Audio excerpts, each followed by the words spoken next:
Bismillahirrahmanirrahim. Assalamualaikum warahmatullahi wabarakatuh. Kita bertemu kembali dalam mata kuliah metodologi penelitian. Kali ini kita akan membahas tentang konsep dasar penelitian kuantitatif. Bicara tentang konsep dasar penelitian kuantitatif, tentu harus dipahami beberapa pemahaman tentang metode kuantitatif. Kita tahu bahwa metode penelitian kuantitatif lebih berfokus pada data, angka dengan instrumen atau alat ukur tertentu. Sementara itu, bedanya dengan metode kualitatif bertujuan untuk menjabarkan data analisis secara naratif. Metode kualitatif yang penelitiannya menekankan pada kualitas data dan kedalaman data yang diperoleh. Di sisi lain, perbedaan dengan metode kualitatif dalam hal pengumpulan datanya yang tidak diukur dengan angka. Penelitian kuantitatif merupakan penelitian ilmiah yang sistematis terhadap bagian-bagian dan fenomena serta kausalitas yang di dalamnya ada hubungan-hubungan. Adapun tujuan penelitian kuantitatif yaitu mengembangkan dan menggunakan model-model matematis, teori-teori, atau juga hipotesis yang berkaitan dengan satu fenomena. Di sisi lain, dalam proses pengukurannya, terdapat bagian yang sentral dalam penelitian kuantitatif, karena hal ini memberikan hubungan yang fundamental antara pengamatan empiris dan ekspresi matematis dari hubungan-hubungan kuantitatif tersebut. Jadi, dalam pendekatan penelitian kuantitatif, di dalamnya terdapat prosedur yang sudah baku dan dapat direplikasi, di mana orang lain dapat melakukan atau mengikuti langkah-langkah yang sama karena standarnya sudah baku. Data kuantitatif dapat berupa angka dan harus memiliki ketepatan, ya, serta analisis dalam kuantitatif selalu menggunakan statistik seperti statistikan deskripsi yang di dalamnya juga ada penarikan kesimpulan dengan statistika inferensial. Dalam pendekatan penelitian kuantitatif melibatkan perencanaan yang matang dan rinci, meliputi berbagai aktivitas, mencari, mengumpulkan, menganalisis data, dan menghasilkan satu kesimpulan yang matang dan rinci. Harus di dalamnya ada pengujian hipotesis yang sudah testable, yang sudah diuji.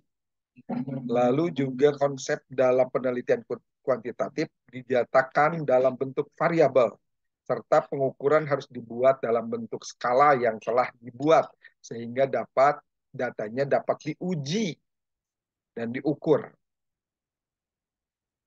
Selanjutnya, penelitian kuantitatif banyak digunakan dalam ilmu alam maupun ilmu sosial dan ekonomi, dari fisika dan biologi sampai sosiologi serta jurnalisme.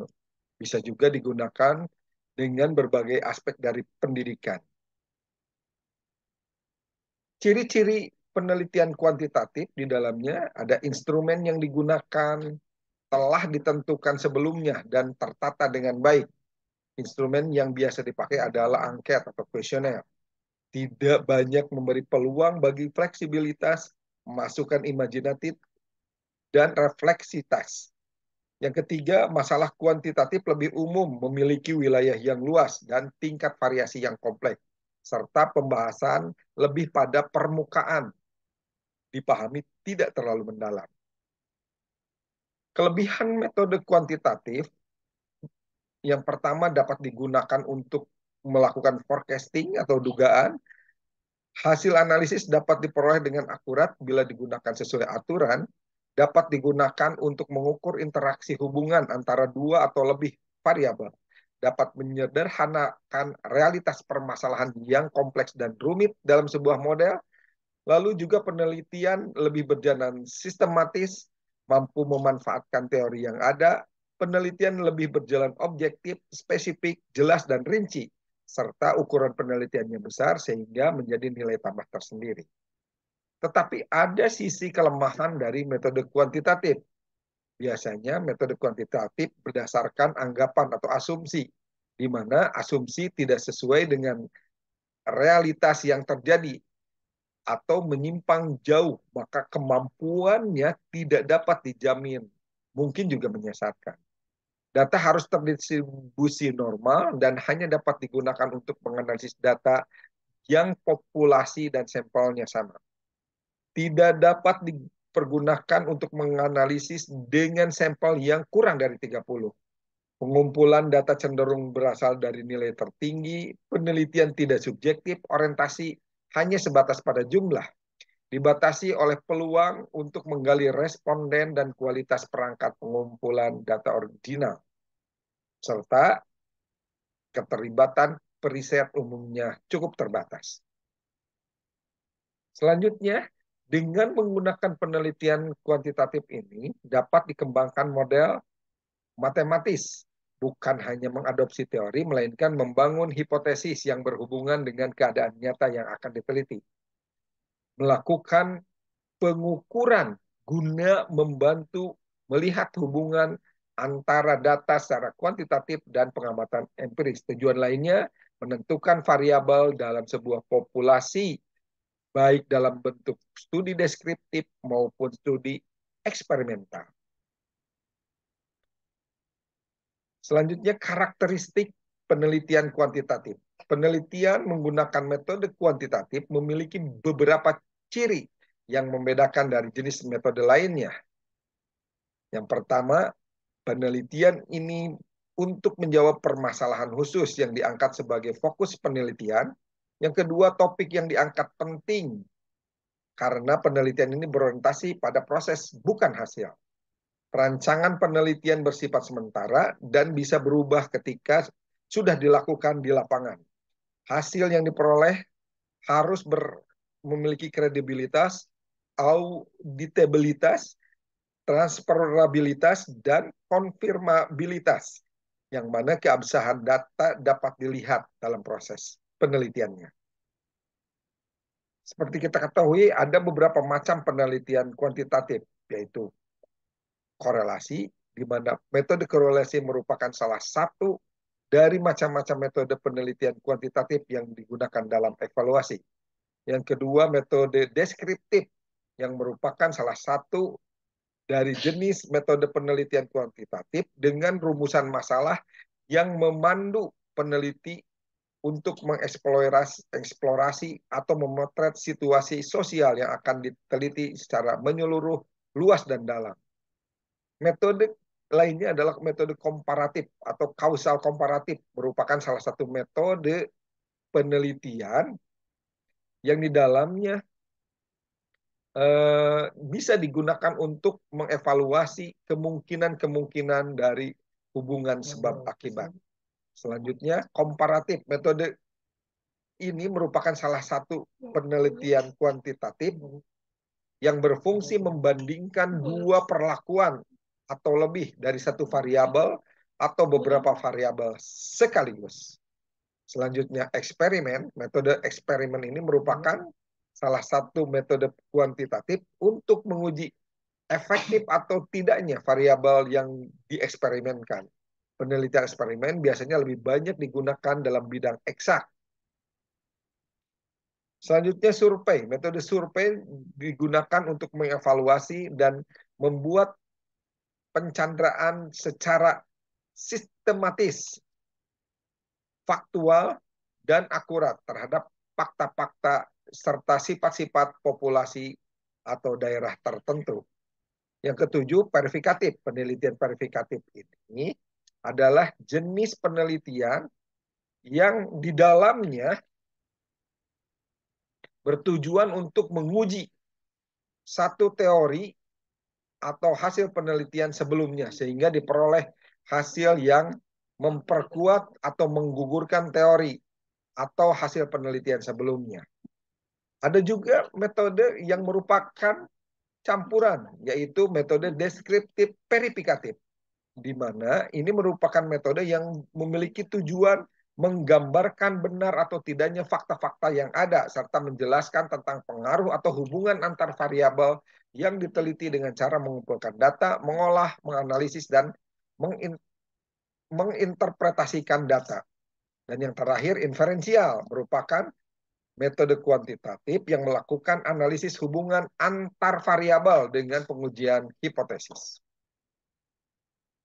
Berikut adalah langkah-langkah melakukan penelitian kuantitatif. Pertama, ada bab pendahuluan yang di dalamnya dilakukan merumuskan latar belakang, di mana langkah ini adalah untuk menggambarkan atau melatar belakangi peneliti memilih tema atau topik yang harus diuraikan dalam latar belakang tersebut.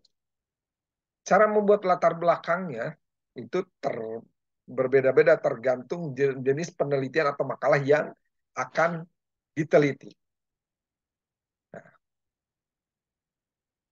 jadi secara umum, latar belakang penelitian kuantitatif dimulai dengan membahas hal-hal yang pada awalnya bersifat umum, lalu dilanjutkan untuk dibahas menjadi masalah yang khusus.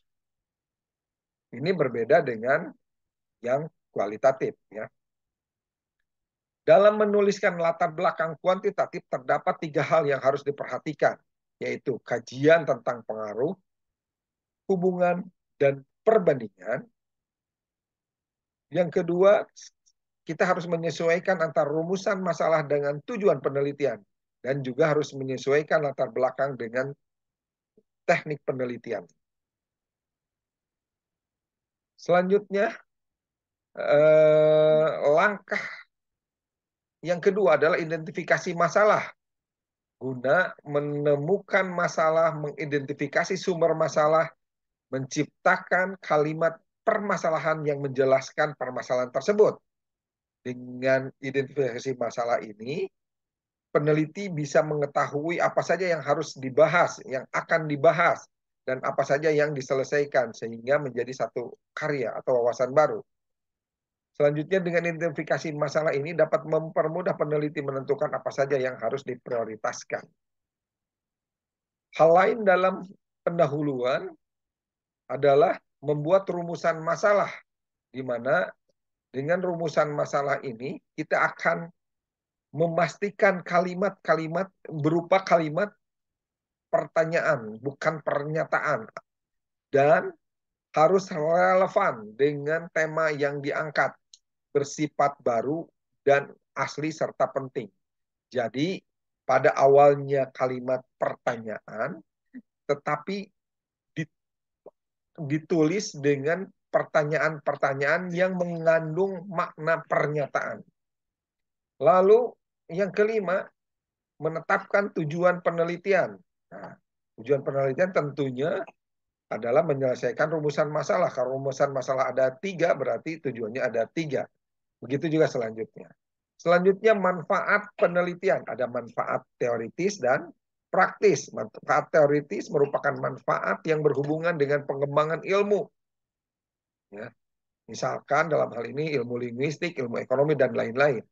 Yang kedua, manfaat praktis. Nah, manfaat praktis ini merupakan manfaat yang dapat diambil dari penelitian oleh peneliti itu sendiri.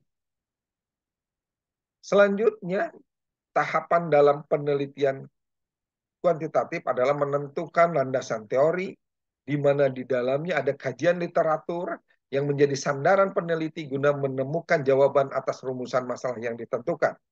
Selanjutnya, merumuskan hipotesis yang merupakan jawaban sementara atau asumsi yang diperoleh oleh yang dimunculkan oleh peneliti yang melakukan pengujian. Lalu yang ke-9, pengumpulan data sebagai bahan untuk mendapatkan solusi atas permasalahan yang diangkat. Dan yang terakhir, tapi sebelumnya ada hasil uji ini, hasil uji data akan dianalisis untuk menjawab hipotesis sebelumnya dan ditulis dalam bab pembahasan. Dan yang terakhir, kesimpulan. Kesimpulan ini berisi garis besar hasil penelitian yang menceritakan apakah hipotesis diterima atau ditolak beserta berbagai alasannya. Berikut ada beberapa contoh judul penelitian kuantitatif di bidang MSDM, misalkan pengaruh motivasi, kepemimpinan, dan upah kerja terhadap kinerja karyawan, dan lain-lain. Nah, selanjutnya juga ini contoh penelitian kuantitatif di bidang pemasaran, misalkan pengaruh pemasangan iklan di aplikasi online terhadap peningkatan jumlah tamu di hotel, dan lain-lain. Demikian pembahasan tentang konsep dasar penelitian kuantitatif. Kita bertemu di pertemuan selanjutnya. Terima kasih. Assalamualaikum warahmatullahi wabarakatuh.